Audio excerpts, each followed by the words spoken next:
Greetings, my dear viewer. You're on the channel The Price of Cheating. The channel is for those who appreciate traditional family values and condemn adultery. So be sure to subscribe to the channel. Let's get started. Elijah Hammond's life had always been comfortably predictable. His days unfolded in a consistent rhythm, dedicated work hours, cherished moments with his family, and simple pleasures like weekend rounds of golf. But that evening, as he entered his home, something felt profoundly different. The atmosphere was tense, the kind of tension that hums in the air before a storm. Aurora sat at the dining table, an open bottle of red wine before her, flanked by 2 empty glasses. The scene was unusual. Aurora rarely drank without occasion, and the way she gripped her glass, her calm demeanor betrayed by the cloudiness in her eyes, was unsettling. Elijah set his keys down on the counter, forcing a smile as he greeted her. "What's this about? Are we celebrating something?" Aurora's lips curved slightly, but the gesture didn't reach her eyes. "Sit down, Elijah. We need to talk." Her voice was composed, but its deliberate tone sent a shiver through him. Reluctantly, he sat, his heart beginning to race as he lifted the glass she had poured for him. "What's going on?" he asked, keeping his voice steady despite the unease bubbling within. Aurora took a measured sip of her wine before meeting his gaze, her expression unreadable. "I've been reflecting," she began, her voice even but heavy with intent. "About us, about our marriage." Elijah leaned forward, his concern visible. "What do you mean? Is something wrong?" Aurora hesitated, and in that brief silence, he saw the internal struggle in her eyes. Her next words were precise and cutting. "I feel like I've lost myself," she admitted. "I've been a wife, a mother, but somewhere along the line I forgot who I am." The weight of her confession hit Elijah hard. "Aurora, we've built a life together, a good life. What are you saying?" Her grip on the glass tightened. "I'm saying I need to find myself again, to figure out what I truly want, who I truly am." His chest tightened, dread spreading like a shadow. "And you think you can't do that with me?" Aurora's gaze faltered as she looked away. Her voice softened, but her words were unyielding. "I need space, Elijah. I need to step outside our marriage to understand what I'm missing." The full implication of her statement washed over him like a tidal wave. "You're saying you want to see other people?" His voice was barely a whisper. She nodded, tears glistening in her eyes. "Just for a while. I need clarity." Silence engulfed the room, oppressive and stifling. Elijah stared at her, his mind reeling. Emotions clashed, shock, anger, sorrow, leaving him stunned. He excused himself quietly, climbing the stairs with leaden feet, each step amplifying the ache in his chest. In the solitude of their bedroom, Elijah stood before the mirror, studying the reflection of a man who suddenly felt older, as though the weight of her words had aged him overnight. Mechanically, he changed out of his clothes, his mind a whirlwind of despair. As he pulled on a sweatshirt, a desperate idea formed in his mind. Reaching for his phone, he opened the voice recording app and hit record, slipping the device into his pocket. When he returned to the dining room, Aurora was still there, her wine nearly gone. She continued speaking, her tone rehearsed as she outlined her plans to meet someone new. "It's just dinner," she insisted, though Elijah's instincts told him otherwise. The distance between them, once small, now felt like an unbridgeable chasm. Elijah said nothing, his expression unreadable, though a tempest raged within him. Each word from Aurora felt like another dagger to his heart. "I've made arrangements for Friday night," she said, her voice soft yet unapologetic. "I'll be back Saturday morning. We can discuss more then." Elijah pushed back his chair abruptly, the sound grating against the floor. "I need to clear my head," he muttered, his tone devoid of feeling. Grabbing his keys, he left without another word, the door closing behind him with a quiet finality. Driving aimlessly through the city, Elijah's thoughts swirled in turmoil. The passing streetlights blurred into streaks of light, mirroring the tears he fought to contain. Eventually, he stopped at a dimly lit diner. Beneath its buzzing neon sign, he ordered a coffee he didn't intend to drink.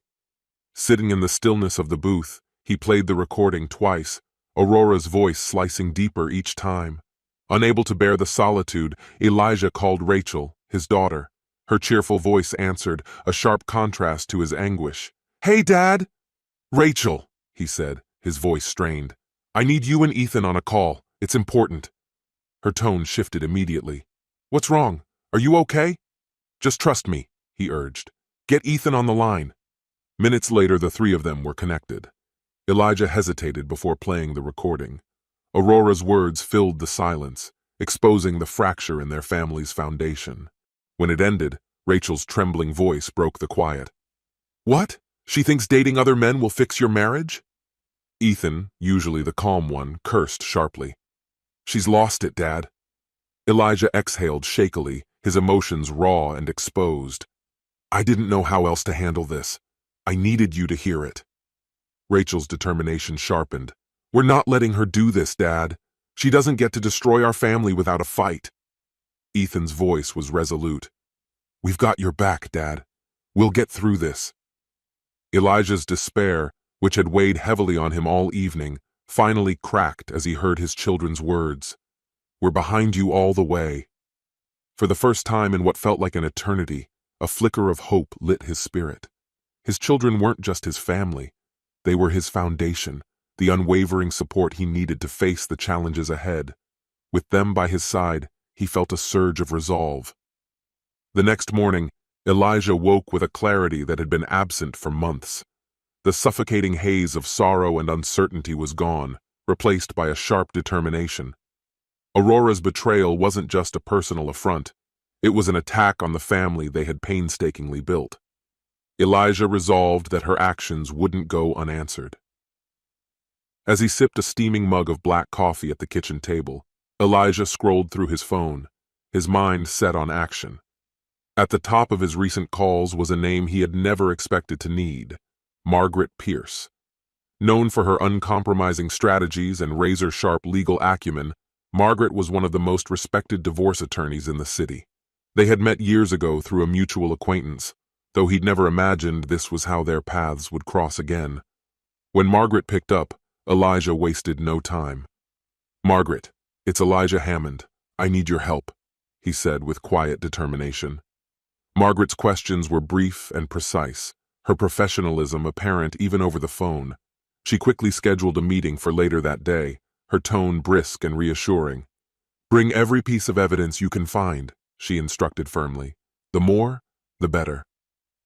That afternoon, Elijah stepped into Margaret's sleek modern office, its floor-to-ceiling windows offering sweeping views of the city. She greeted him with a firm handshake and a no-nonsense demeanor. "Let's get to work," she said, motioning him to sit. Elijah placed everything he had on the table: a recording of Aurora's damning confession, explicit text messages he had recovered from her phone, and printed emails between Aurora and someone named Vincent. The evidence left no room for doubt about her affair. Margaret reviewed each piece with meticulous care, occasionally jotting down notes.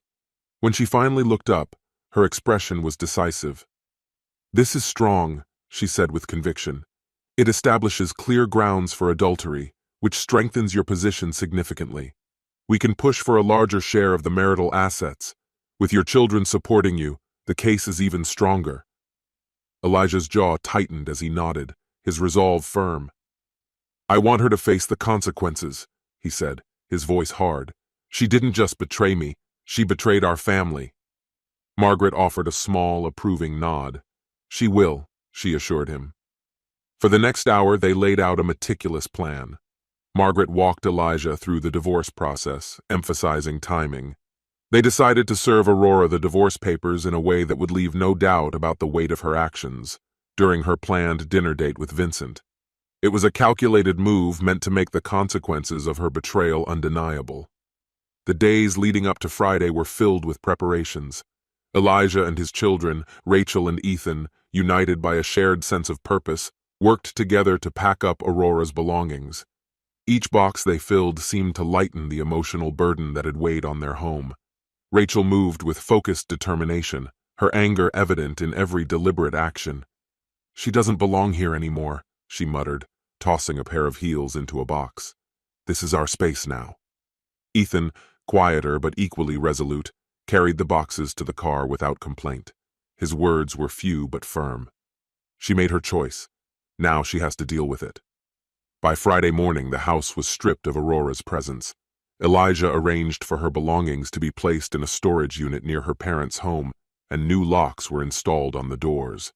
The house, once heavy with tension, felt lighter, as if a burden had been lifted. As Elijah stood in the now serene living room, he exhaled deeply, the weight of finality pressing on him. "This is it," he murmured. "Everything changes tonight." That evening, Aurora arrived at an upscale restaurant, exuding confidence in a vibrant red dress. Her hair was styled to perfection, and she reveled in the atmosphere of freedom and excitement. Vincent greeted her with warmth, pulling out her chair as they settled into the intimate ambiance. For the first time in years, Aurora felt truly alive. The evening unfolded effortlessly, filled with laughter and stolen glances. Aurora sipped her wine, savoring the moment, when a sharp voice disrupted the scene. "Mom!"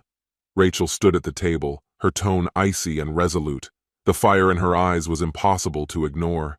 Aurora's confident demeanor faltered, her smile vanishing as her face turned pale. "Rachel, what are you doing here?" Aurora stammered, her voice shaky. Ignoring Vincent entirely, Rachel's gaze bore into her mother. "I could ask you the same thing," she shot back. "Out here playing happy, while Dad's at home picking up the pieces of the life you tore apart." Aurora opened her mouth to respond, but Rachel didn't allow it. "How could you?" she demanded, her voice cutting through the hushed restaurant. "To him? To us?" The room grew still as whispers spread among the diners, all eyes on their table. "Rachel, not here," Aurora pleaded, her voice low, desperate. But Rachel was undeterred.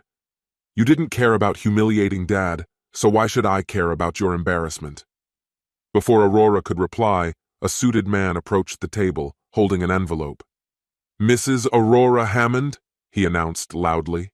Aurora's trembling hands accepted the envelope. "Yes," she whispered. "You've been served," he declared, placing the divorce papers firmly in her grasp. A heavy silence fell over the room. Aurora sat frozen, staring at the documents, her shock evident. Vincent, visibly uncomfortable, mumbled an excuse before leaving in haste. Leaning closer, Rachel delivered her final words, each syllable dripping with cold resolve. "You did this to yourself." Without another glance, she turned and walked out, leaving Aurora to face the consequences of her choices alone in the glaring spotlight of her humiliation. The whispers surrounding her seemed endless, each one a sharp reminder of the judgment pressing in from all sides. That evening, Aurora arrived home only to find that her key no longer worked. The locks had been changed. Panic rising, she pounded on the door, her voice trembling with desperation. "Elijah!" she called out, her words catching in her throat. "Please let me in!" Her phone buzzed in her hand, and the name on the screen made her heart race. It was Elijah. When she answered, his voice was detached, devoid of emotion. "Aurora," he said curtly, "there's an envelope waiting for you. Read it. Everything you need to know is inside." The line went dead before she could respond. Shaking, she tore into the envelope left outside. Inside was a letter, its tone cold and resolute. "Aurora, your actions have spoken and so have mine. Enclosed are divorce papers citing your infidelity. Your belongings are in a storage unit. The key and address are included. The children have chosen to stay with me. Do not contact me directly. Speak through my lawyer. These are the consequences of your decisions. Elijah." The letter slipped from her trembling hands as she crumpled to the ground, the weight of her actions suffocating her. Her marriage, her family, her sense of belonging, all of it was gone. The cold pavement beneath her mirrored the emptiness inside. Desperate to salvage something, she dialed her children. First Rachel, then Ethan. Each call went unanswered, her pleas meeting only the emptiness of voicemail. Their silence cut deeper than words ever could. With nowhere else to turn, she drove aimlessly before arriving at the storage unit Elijah had mentioned. The quiet streets offered no distraction from the turmoil in her mind. At the unit, she unlocked the door to find her belongings boxed and labeled with stark precision. What had once been her life was now reduced to impersonal cartons. She spent hours rifling through the remnants, Photos, keepsakes, and clothes that felt like artifacts of someone else's past. By the time she left, dawn was breaking, and she felt hollow, as though a part of her had been left behind with the boxes. When Monday arrived, it brought no relief. As she entered the office, Aurora could feel the weight of curious, judging eyes. Whispers seemed to follow her every step. By mid-morning, her boss called her in, his expression grim. "Aurora," he said, his tone heavy with disappointment, "the video of you and Rachel has gone viral." She didn't need him to elaborate. She already knew the footage of their confrontation at the restaurant had spread like wildfire, accompanied by scathing public commentary. Her boss's voice was firm, almost detached. "This situation is damaging, not just to you but to the company. Effective immediately, you are on indefinite leave." Leaving the office felt like another door slamming shut. Her professional life, like her personal one, had crumbled. Alone in her small, lifeless apartment, the days stretched endlessly, each one indistinguishable from the last. Even Vincent, the man she had risked everything for, offered no reprieve. After the scandal erupted, he severed ties completely, his parting words as cutting as Elijah's letter. "This isn't what I wanted. We need to move on." Nights became an endless cycle of scrolling through old family photos, each image a reminder of the life she had shattered. The temptation to call Elijah lingered, but his letter had made his stance clear. Her children's silence was an even harsher blow. They had chosen their father, and she couldn't fault them for it. One evening, while aimlessly browsing social media, she stumbled across a post from Elijah. A photo of him, Rachel, and Ethan smiling over dinner, accompanied by the caption, "Stronger Together." The sight of them thriving without her was an unbearable ache. Tears streamed down her face as regret washed over her in waves. Determined to confront the wreckage of her life, Aurora sought therapy. The sessions were grueling, forcing her to peel back the layers of insecurity and dissatisfaction that had driven her choices. Slowly, she began to piece herself back together. Volunteering at a local community center offered a sense of purpose, giving her a small measure of fulfillment. Rebuilding her relationship with her children became her greatest challenge. She penned heartfelt letters to Rachel and Ethan, apologizing without excuses and taking full responsibility for the pain she had caused. For a long time, there was no response. But eventually, Rachel reached out cautiously. Their early conversations were fragile, marked by lingering hurt, but they were a start. Over time, Aurora's life began to stabilize. She found a new job, simpler and far removed from her previous ambitions, but meaningful in its own way. Her relationship with her children remained delicate, but she cherished every moment they allowed her to be part of their lives. Meanwhile, Elijah flourished. His bond with Rachel and Ethan deepened, and he began dating again, rebuilding his happiness on his terms. Though the scars from Aurora's betrayal lingered, they no longer defined him. One day, Aurora received an unexpected letter from Elijah. It was brief but sincere, acknowledging her efforts to make amends and wishing her peace. Though it wasn't forgiveness, it was the closure she hadn't dared to hope for. Holding the letter close, Aurora allowed herself a moment of quiet reflection. Her journey was far from over, but for the first time she felt a glimmer of hope. Step by step, she was learning to rebuild her life, to seek peace and redemption, one day at a time. This concludes the story. If you like it, then put your powerful like and subscribe to the channel. Greetings, my dear viewer. You're on the channel The Price of Cheating. The channel is for those who appreciate traditional family values and condemn adultery. So be sure to subscribe to the channel. Let's get started. Blake Masters came to with a pounding headache and a stomach twisting in revolt, sprawled on a couch he didn't recognize in a stranger's apartment. Groggily scanning his surroundings, he froze as his bleary eyes landed on his wife of 5 years, Lainey, sauntering down the hallway with their neighbor, Daryl. Lainey's outfit from the night before was crumpled, her hair a chaotic mess, makeup streaked like a discarded painting. Daryl, clad only in boxer briefs, exuded a smug nonchalance. Both wore carefree smiles, completely at ease. Blake's chest tightened as realization dawned. The situation couldn't get much worse, or so he thought. The moment Lainey caught her husband's wide-eyed stare, her grin faltered, and her heart plummeted. She'd hoped Blake would still be unconscious while she and Daryl wrapped up their indulgences. 3 rounds since last night's party. She'd imagined a different scenario for this confession, one not involving her husband vomiting betrayal's bile onto Daryl's carpet. "What's this, Laney?" Blake's voice cracked, rage and disbelief warring for dominance. "You've got to be kidding me!" Blake's frustration spilled over as he doubled over, retching violently onto the rug. The act startled Laney into silence and made Daryl recoil in revulsion. "Seriously, man? That's disgusting!" Daryl snapped, his voice sharp with irritation. Wiping his mouth, Blake straightened and fixed Daryl with a glare. "Disgusting? Take a good look in the mirror, buddy. You want to talk about disgusting?" Daryl's smirk faltered for a moment, replaced by fleeting guilt. But Blake wasn't finished. He turned to Laney, gesturing toward their apartment door across the hall. "Let's go, Laney. You've got some explaining to do." Laney hesitated, instinctively glancing at Daryl to gauge his reaction.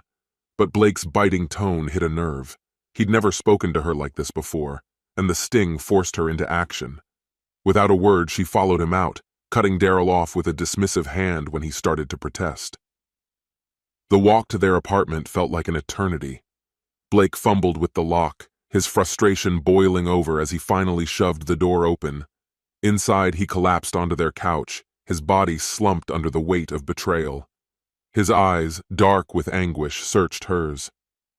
"What can you even say to fix this, Laney? Was it worth it? The lies, the denials, did it give you what you wanted?" Laney drew a breath, summoning the resolve to respond. Her tone was steady, almost detached. "Honestly, it was incredible, Blake. The best I've ever had. Twice last night and again this morning. Look at him. You've seen him at the pool. He knows what he's doing. Meanwhile, you were passed out, useless." Blake's face burned with humiliation, and confusion swirled in his mind. 4 drinks. That was all he remembered having. What had Daryl slipped him? The thought simmered alongside Laney's cutting words, driving a fresh wave of anger through him. "So if I get drunk, that's your excuse to cheat?" His voice rose, trembling with fury. Laney sidestepped the accusation, her tone icy. "Maybe don't embarrass me next time," she shot back, her words a cold dagger. Blake stormed into the kitchen, grabbing aspirin and gulping water with shaky hands. Desperate for clarity, he stumbled to the bathroom, letting the scalding shower pour over him. As the water worked to strip away his haze, fragments of the past few months pieced themselves together. He should have seen it coming. Daryl had been a fixture in Laney's life since they moved into the building 7 months ago. His confidence, athletic build, and magnetic charm were a stark contrast to Blake's more subdued demeanor. While Laney had brushed off advances from other men, she'd been unable or unwilling to hide her interest in Daryl. It was in the way she blushed at his jokes, the nervous laughter, and how she tensed whenever Blake brought up their neighbor's name. Blake had dismissed it as harmless infatuation until Laney's insistence on attending Daryl's party raised his suspicions. He'd tried to act reasonable, telling himself jealousy would only drive her away. But now, standing in the aftermath, it was clear she had already been gone in spirit long before last night. The party had begun innocently enough, small talk, drinks, laughter echoing through the upscale apartment. For a moment, Blake felt reassured as Laney kept her distance from Daryl. But as the night wore on, Daryl handed him a drink, and then another. Things became murky. By the time Blake felt the pull of intoxication, it was too late to resist. He had no recollection of how he ended up on Daryl's couch. For Laney, the opportunity was too tempting to ignore. Daryl had been patient, waiting for the perfect moment. When Blake succumbed to alcohol, she surrendered to months of unresolved tension. She followed Daryl willingly, silencing her guilt as their passion overtook them. In her mind, it wasn't betrayal but liberation. For Daryl, it was a conquest. For Blake, the ultimate wound. Back on their couch, Blake's voice broke as he confronted her. "You were just waiting for your chance, weren't you? From the moment you met him. And now what? You expect me to live with this?" Laney crossed her arms, her expression unreadable. "Don't pretend you didn't see this coming. You let it happen. You ignored every sign, Blake. And last night, you made it easy. Her cold deflection struck him like a slap. For the first time, Blake saw her not as the woman he'd vowed to love, but as a stranger who had long since drifted away. He had noticed she never brought up protection, and he certainly wasn't volunteering. Afterward, they lay entwined for about 20 minutes before diving into another passionate embrace. Only a few minutes later, Daryl drifted into a deep sleep. Quietly, Lainey slipped out of bed, her footsteps light as she moved down the hall to check on her husband. Finding him sound asleep, his breathing steady, she allowed herself a faint, mischievous smile before returning to Daryl's room. She slid back under the covers, nestling against his solid frame. By morning, she was roused by the sensation of his hands on her, her body responding instinctively. Wrapping her arms around him, she kissed him with fiery intent. "Good morning, lover," she murmured. "Sleep well?" "Better than I have in ages," he replied with a grin. "How about we celebrate a little before we deal with your dud of a husband?" Her smile faltered slightly.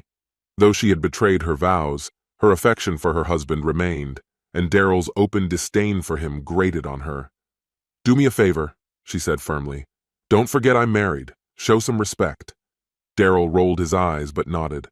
"Fine, whatever you say." Not long after, they heard the sounds of Blake stirring in the living room.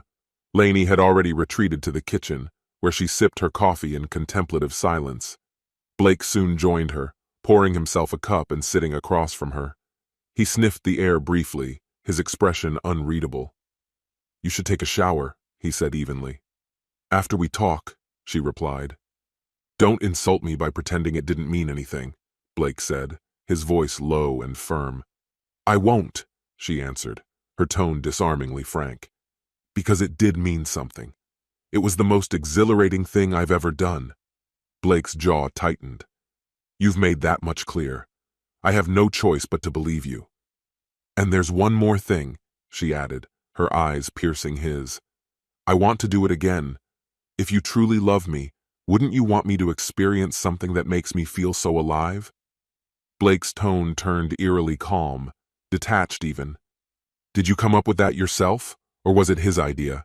Either way, I'm not sharing you.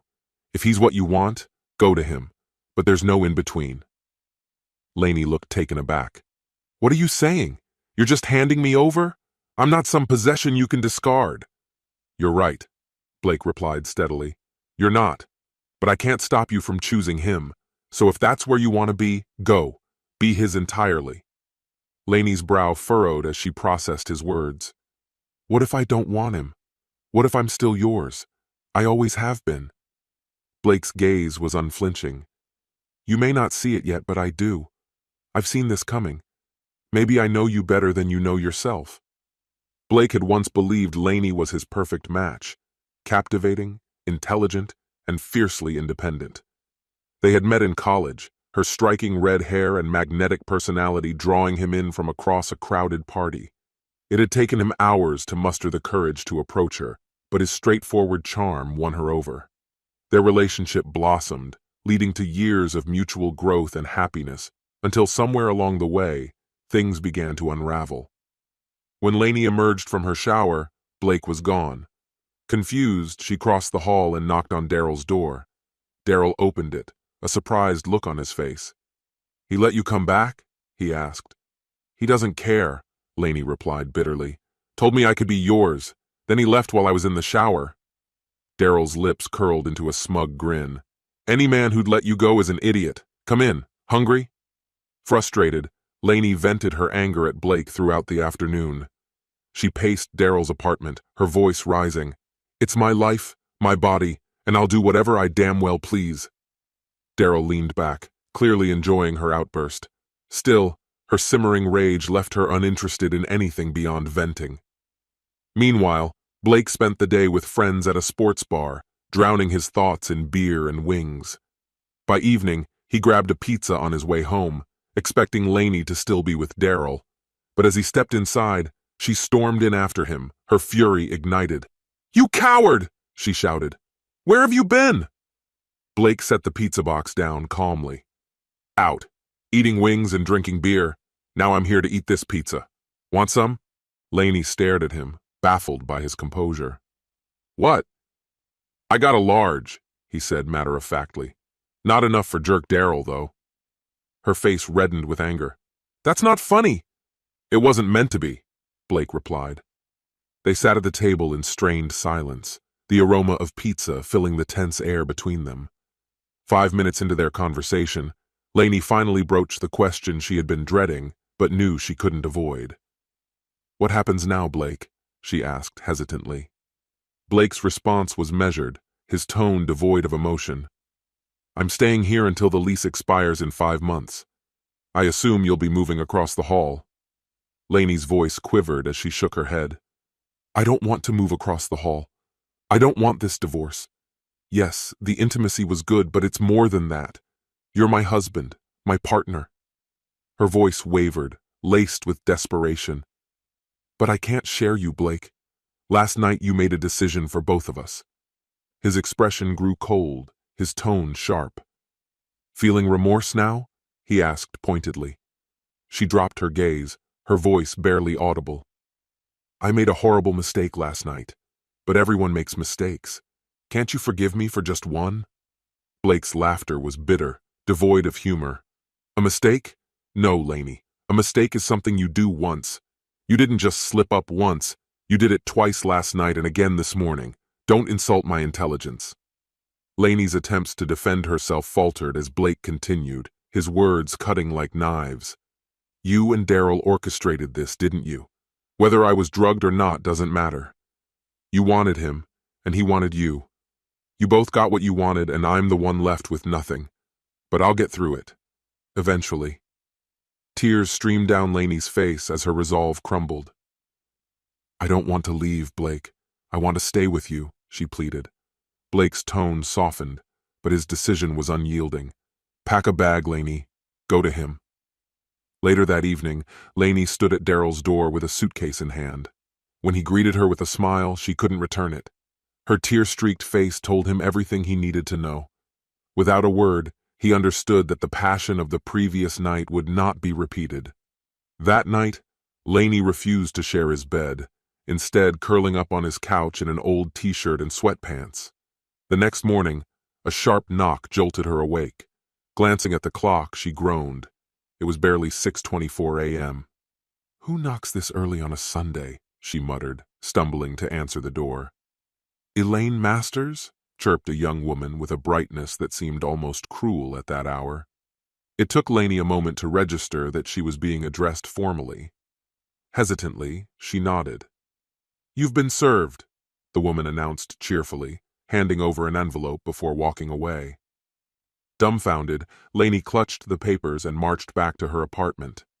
Bursting into the bedroom, she found Blake still in bed. How did you manage to get divorce papers drawn up in just one day? She demanded. Blake sat up, his demeanor calm. Remember when I said I might know you better than you know yourself?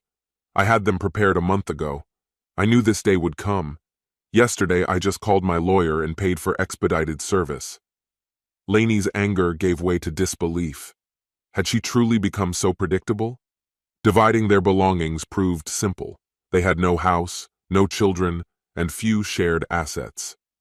Blake stayed in the apartment, as he had said he would, while Lainey moved across the hall. For 2 weeks, she rebuffed Daryl's advances, unwilling to rekindle the intimacy. When she finally returned to his bed, Daryl noticed the spark from their first encounter was gone. Blake, meanwhile, buried himself in work, picking up extra shifts at the pharmacy and spending hours at the gym. Despite his friends' attempts to support him, he became increasingly distant. Daryl, wary of further confrontation, maintained his distance from Blake. Lainey's disillusionment grew. I thought he loved me enough to fight for me, she confided to her mother. I'm not exactly undesirable. Her mother's response was blunt and stung deeply. No, you're not undesirable, but you're not exactly a prize with that attitude. Whose side are you on, Mom? Lainey snapped, her frustration bubbling over. I'm on the side of the person who was wronged, her mother said firmly. Blake didn't deserve what you did to him. I thought I raised you better than this. It wasn't until Lainey began experiencing morning sickness that she remembered she hadn't been on birth control for months. a decision she had made back when she and Blake were trying to conceive. Panic set in as reality dawned on her. "You're on the pill, right?" Daryl asked one evening. Laney's quiet reply was all the confirmation he needed to realize the gravity of the situation. Her lawyer attempted to stall the divorce proceedings, but Blake's legal team quickly proved the timeline of her pregnancy excluded him as the father. The divorce was finalized without delay. 18 months later, Daryl lay in bed, listening to his newborn daughter nurse. Though he adored the child, his feelings for Laney had not grown deeper. He realized their relationship was built on little more than physical desire. Beyond that, they were merely companions. As for Blake, he stayed far away from both Laney and Daryl. He immersed himself in work and life, his stoic demeanor and unwavering principles earning him quiet admiration. Daryl couldn't help but think, why did her ex have to be such a Boy Scout? Daryl would have preferred that Laney stay married to Blake while quietly continuing their affair, marked by discreet rendezvous across the hall. Yet Blake had no interest in such an arrangement, making his position unmistakably clear by serving Laney with divorce papers before the weekend was over. To Daryl's surprise, Laney's feelings weren't entirely opposed to his own. While her bond with Daryl brought her joy and satisfaction, ranging from good to extraordinary, her heart still gravitated toward Blake. She loved him and hadn't let go of her hopes for a future with him, including the dream of raising a child together. Ironically, at that moment, it seemed karma might have ensured that Blake was thinking of either Laney or Daryl, or possibly plotting some form of retribution. However, Blake wasn't dwelling on revenge, at least not directly. His attention was elsewhere, caught up in the company of two younger women. Perhaps in his mind, the best way to strike back was not through retaliation, but by moving forward and living his life to the fullest. This concludes the story. If you like it, then put your powerful like and subscribe to the channel. Greetings, my dear viewer. You're on the channel The Price of Cheating. The channel is for those who appreciate traditional family values and condemn adultery. So be sure to subscribe to the channel. Let's get started. The living room was steeped in silence, an almost sacred stillness that carried the comfort of solitude. The soft glow of the TV reflected off the walls as the game played on, offering a welcome retreat from the noise of the world. I sank into the familiar embrace of my chair, a cold beer in hand, while Storm, our steadfast German shepherd, lay sprawled at my feet. His steady breathing filled the room with a rhythm that was both calming and grounding. Hannah was out with Lisa and the kids were away for the weekend. For once, it was just me, the game, and Storm, a trifecta of peace that seemed to freeze time. In that perfect stillness, life felt unshakably whole. But that illusion didn't last. The creak of the front door shattered the quiet, an ordinary sound that heralded something extraordinary. Hannah stepped inside, her usual vivacious energy absent. Her face, normally so expressive, carried a weight I couldn't place, a quiet storm brewing behind her eyes. "Hey," I said, lowering the volume on the TV. "How was your night?" She didn't reply right away. Her gaze stayed fixed on the floor, her fingers nervously playing with the strap of her purse. The air between us grew heavy, thick with unspoken tension. After what felt like an eternity, she finally spoke, her voice soft yet piercing. "Brandon, we need to talk." I set my beer down, the gravity of her tone cutting through the calm. "What's going on?" I asked, keeping my voice as even as I could despite the sudden surge of anxiety. Her hesitation stretched the moment unbearably, but then she met my gaze. What she said next landed like a thunderbolt. "I want to sleep with someone else." For a second, the world blurred, her words ricocheting in my mind. I managed to choke out, "You... what?" "It's not you," she began, her voice quivering. "I love you, Brandon, I do. But I need to feel something different, something more. I've been lost and I need to feel alive again." I shot to my feet, the chair scraping harshly against the floor. I wasn't angry, not yet. What I felt was something deeper, a consuming disbelief that left me adrift. "Who is it?" I asked, my voice tight. Her eyes fell again. "Anthony Wilson," she whispered, barely audible. The name was a blow to the gut. Anthony, a colleague of hers, someone I'd met a handful of times and never thought twice about, a man I'd trusted on the shallow merits of acquaintance. This wasn't a momentary lapse in judgment. It was deliberate, thought out. She was asking me to sanction the unraveling of everything we had built together. My mind raced as I began to pace the room, fists clenched against the wave of emotions threatening to consume me. "How long has this been going on?" I demanded, my voice strained. "It hasn't happened yet," she said quickly. "But I need this, Brandon. I need to feel wanted. I need to feel like more than just your wife. Please try to understand." Her plea felt like a knife twisting in my chest. All I could see was betrayal, raw and unforgivable. I brushed past her without a word, my only thought to escape the suffocating tension.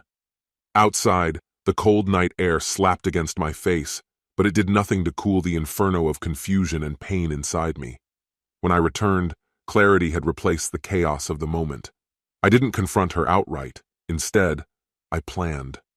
Over the next few days, I meticulously pieced together the truth. I knew her passwords, had access to her messages and emails. The picture that emerged was damning: late-night calls, flirty texts. It wasn't physical yet, but it was real. It wasn't enough to know. I wanted justice, not just for myself, but for others caught in Anthony's web. Digging into his life, I unearthed a trail of deception. He wasn't just flirting with my wife, he was a serial cheater, betraying not only his fiancée Olivia, but others too, all while maintaining a facade of trustworthiness. I reached out to Olivia, sharing everything I had: texts, screenshots, the truth of who he really was. She deserved to know. Within hours, the fallout began. Olivia ended the engagement, and Anthony's carefully curated life crumbled in spectacular fashion. And Hannah? Her choice created a distance between us that could never be bridged. The weight of her actions lingered like an unspoken chasm, a reminder of what we once had and what she chose to destroy. In the end, I reclaimed my own power amidst the wreckage. It didn't erase the hurt, but it brought me clarity. I wasn't the one who broke us. That was her burden to carry, her regret to live with. Anthony was caught off guard, scrambling to make sense of the chaos descending upon him. But this was just the beginning of what I had in store. With the first steps of my plan underway, I advanced to the next phase, contacting his employer. After carefully analyzing his professional background, I uncovered discrepancies and anonymously sent an email detailing everything. The fallout was swift and merciless. Anthony never saw it coming. Within days, he was called into HR and placed on suspension pending a full investigation. The career he had worked so hard to build was now teetering on the edge of collapse. Meanwhile, Hannah remained completely unaware that I was the one pulling the strings. But I wasn't done yet. The next step was to ensure a public reckoning. I hosted a casual neighborhood gathering, unassuming on the surface, with light refreshments and polite conversation.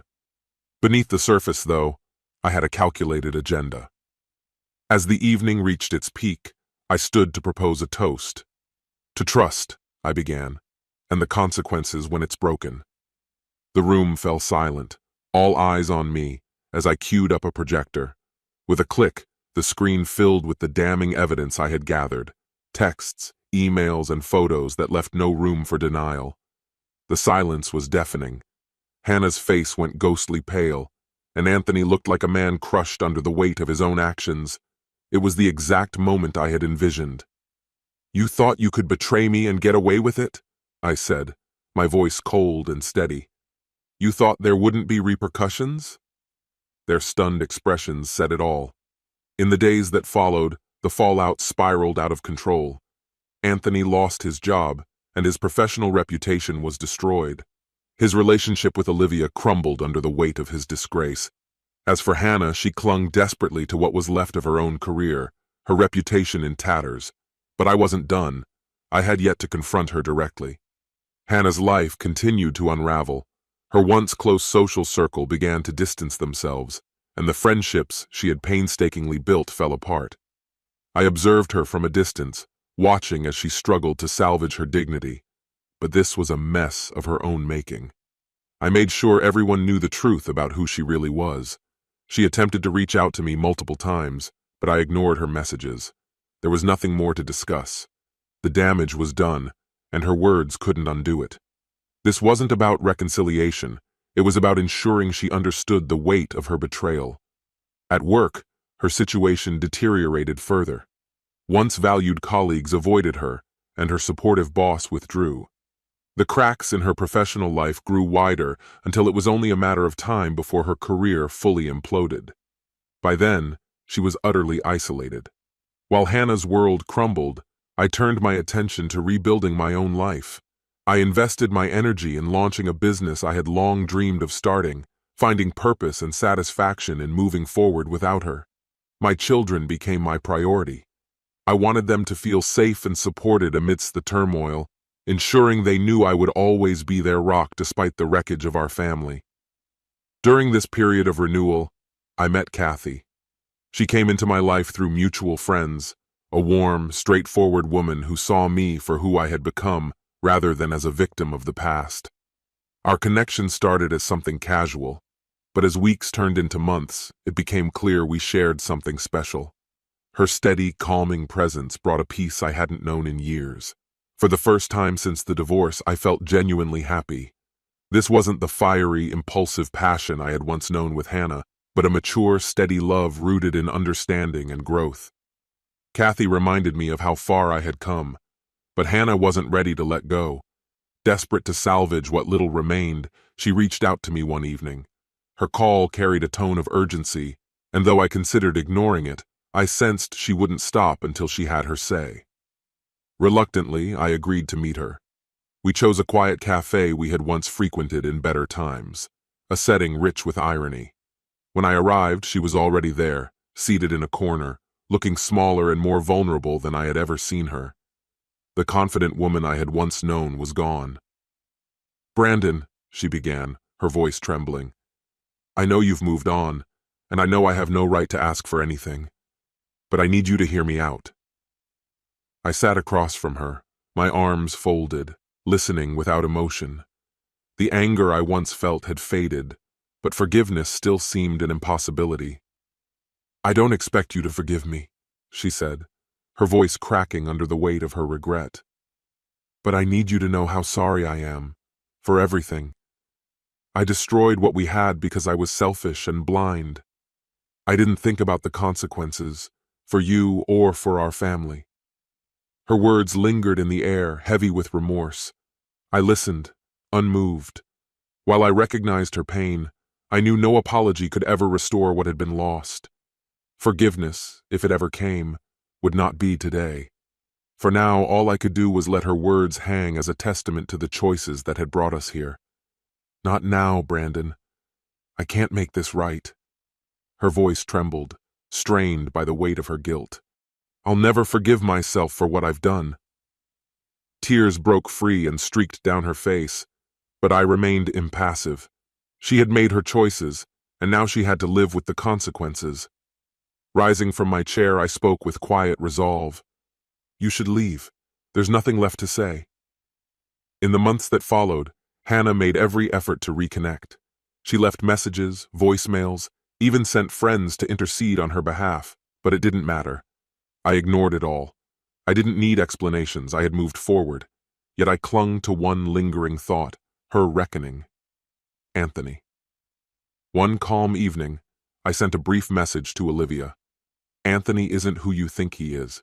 The truth is out there, just so you know." Olivia had moved on, but I couldn't let Anthony waltz into another life without facing the truth. As time passed, my life settled into something steady and peaceful. My connection with Kathy deepened, giving me a second chance at love. Healing wasn't immediate, but gradually, the sting of the past softened. Hannah had tried to mend what she had broken, but her remorse came too late. The damage was irreparable, and I no longer needed her in my life.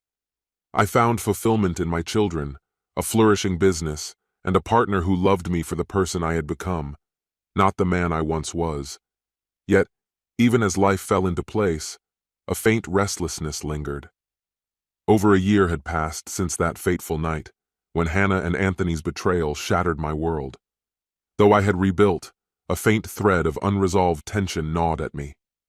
Occasionally, whispers about Hannah reached me. Her life was unraveling, her career on the brink, her friendships crumbling. Those who once trusted her now kept their distance, burdened by her betrayal. Guilt seemed to be her constant companion. Through mutual connections, I heard about her decline. I didn't take pleasure in it, but a cold satisfaction came from knowing she had reaped what she had sown. One gray afternoon, my phone buzzed. Her name flashed on the screen, and for the first time, it didn't stir anger or pain. Instead, I felt an odd detachment. I answered, my voice steady.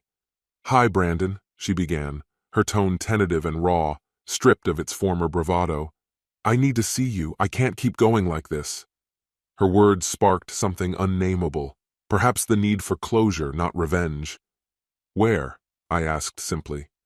She mentioned a small cafe I'd never been to. I agreed, not with any hope for reconciliation, but to finally hear her own the destruction she'd caused. I arrived early, needing space to collect my thoughts. When I spotted her at a corner table, I hardly recognized her. Time had etched weariness onto her features. Her once vibrant demeanor was gone, replaced by a somber, hunched figure. She stared into her coffee, unaware of my presence. When she finally looked up, her eyes were hollow, her face pale, and her expression laid bare with regret. "I don't even know why I'm here," she admitted softly. "I'm not asking for anything. I don't deserve anything." I sat across from her, calm.